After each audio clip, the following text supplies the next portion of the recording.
Hello. Kerala നിയമസഭാ election 2026 presiding officer പൂരിപ്പിച്ചു നൽകേണ്ട മറ്റൊരു രേഖയാണ് declaration by the presiding officer.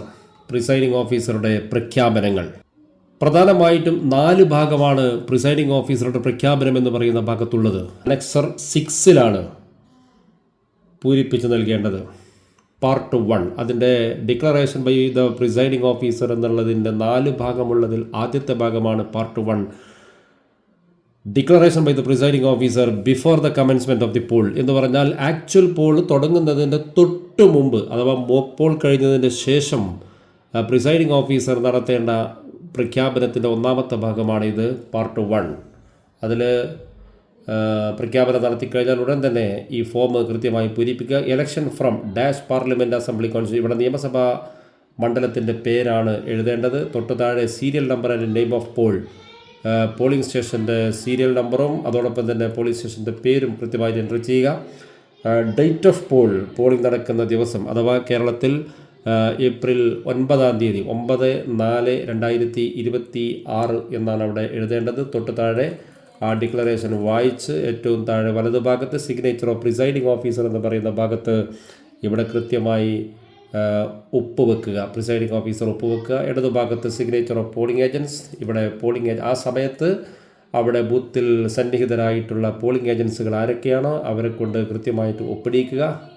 ഈ ആദ്യത്തെ ഗ്യാപ്പിലെടുത്ത് ഒപ്പിട്ട് കഴിഞ്ഞ ശേഷം ബ്രാക്കറ്റിൽ ഓഫ് കാൻഡിഡേറ്റ് എന്നുള്ളടുത്ത് ആ സ്ഥാനാർത്ഥിയുടെ പേരാണ് എഴുതേണ്ടത്. ആ കാൻഡിഡേറ്റിൻ്റെ സ്ഥാനാർത്ഥി ആരാണോ ആ സ്ഥാനാർത്ഥിയുടെ പേരാണ് അവിടെ എഴുതേണ്ടത്.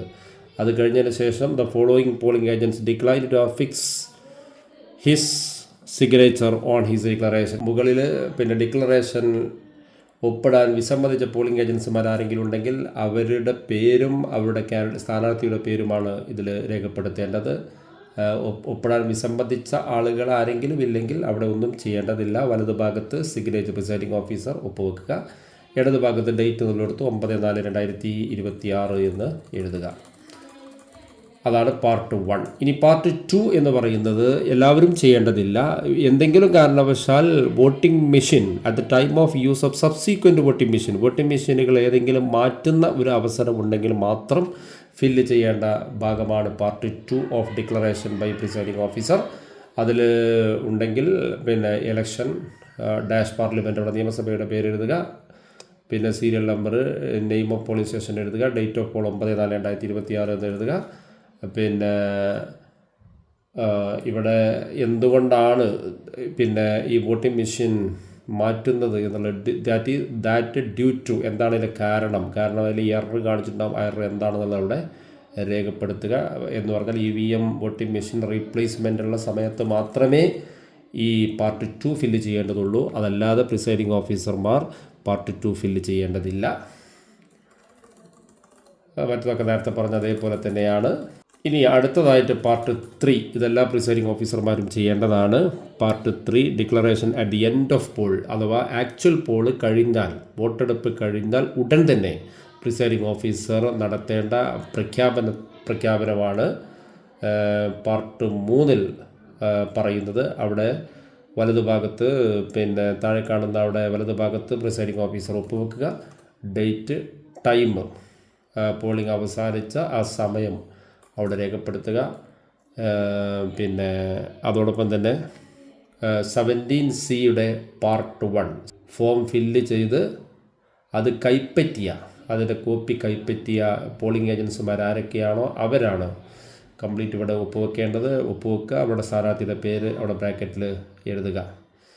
തൊട്ട് താഴെ the following polling agents who were present at the close of poll declined to receive an attested copy of part 1 എന്ന് പറഞ്ഞാൽ പിന്നെ പോളിംഗ് അവസാനിക്കുന്ന സമയത്ത് അവിടെ സന്നിഹിതരായിട്ടുള്ള പോളിംഗ് ഏജൻസുമാർ ആരൊക്കെയാണോ 17C കൈപ്പറ്റാത്ത ആൾക്കാർ ആരാളുള്ളത് പേരും അവിടെ കാൻഡിഡേറ്റിൻ്റെ പേരും സ്ഥാനാർത്ഥിയുടെ പേരുമാണ് ഇവിടെ എഴുതേണ്ടത്. വലതുഭാഗത്ത് സിഗ്നേച്ചർ പ്രിസൈഡിംഗ് ഓഫീസറുടെ ഒപ്പ് രേഖപ്പെടുത്തുക. ഇടതുഭാഗത്ത് ഡേറ്റും 9/4/2026, സമയവും അവിടെ വോട്ടിംഗ് അവസാനിച്ച സമയം അവിടെ രേഖപ്പെടുത്തേണ്ടതാണ്.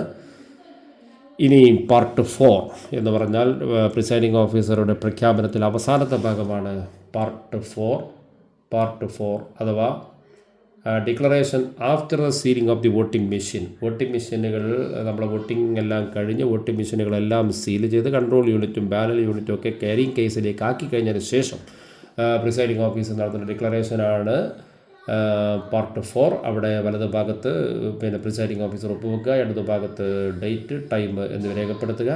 Following polling agents have affix their seal. Polling ഏജൻസിനെ കൊണ്ട് ഇവിടെ നിർബന്ധമായിട്ട് ഒപ്പിടിയുക. തൊട്ടപ്പുറത്ത് ബ്രാക്കറ്റിൽ ഓഫ് കാൻഡിഡേറ്റ്, ആ സ്ഥാനാർത്ഥിയുടെ പേര് ഇവിടെ എഴുതുക. തൊട്ട് താഴെ ഒപ്പിടാൻ വിസമ്മതിച്ച പോളിംഗ് ഏജൻറ്റ്, ആ സമയത്തുള്ള പോളിംഗ് ഏജൻസിനെ മാത്രമേ നമ്മൾ നോക്കേണ്ടതുള്ളൂ. പുറത്തുനിന്നൊരു പോളിംഗ് ഏജൻറ്റിനെ വിളിച്ച് വരുത്തി ഒപ്പിടിക്കേണ്ട ആവശ്യമില്ല. അവിടെ ഉള്ള സന്നിഹിതരായിട്ടുള്ള പോളിംഗ് ഏജൻസിമാർ ആരെങ്കിലും ഒപ്പിടാൻ വിസമ്മതിച്ചിട്ടുണ്ടെങ്കിൽ അവരുടെ പേരും അവരുടെ സ്ഥാനാർത്ഥിയുടെ പേരും ഇവിടെ എഴുതി വലതു ഭാഗത്ത് താഴെ ഭാഗത്ത് പ്രിസൈഡിംഗ് ഓഫീസർ ഒപ്പുവെക്കുക, ഇടതു ഭാഗത്ത് 9/4/2026 ഡേറ്റ് എന്ന് രേഖപ്പെടുത്തുക. ചുരുക്കത്തിൽ ഇതാണ് പ്രിസൈഡിംഗ് ഓഫീസർ ഡിക്ലറേഷൻ. വളരെ എളുപ്പത്തിൽ ശ്രദ്ധയോടുകൂടി കൈകാര്യം ചെയ്താൽ വളരെ എളുപ്പത്തിൽ പൂർത്തിയാക്കാവുന്ന ഒരു ഫോമാണ് ഡിക്ലറേഷൻ ബൈ പ്രിസൈഡിംഗ് ഓഫീസർ. പ്രധാനമായിട്ടും 4 ഭാഗമാണുള്ളത്. ഒന്ന് part 1, part 2, part 3, part 4.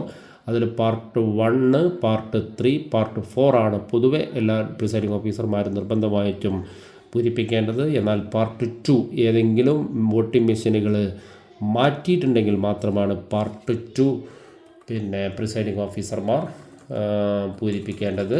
Voting മെഷീനുകൾക്ക് കംപ്ലൈൻറ്റുകളോ മാറ്റലോ ഒന്നുമില്ല എങ്കിൽ ഈ ഭാഗം അഥവാ പാർട്ട് 2 പ്രിസൈഡിംഗ് ഓഫീസർമാർ പൂരിപ്പിച്ച് നൽകേണ്ടതില്ല. Okay, thank you.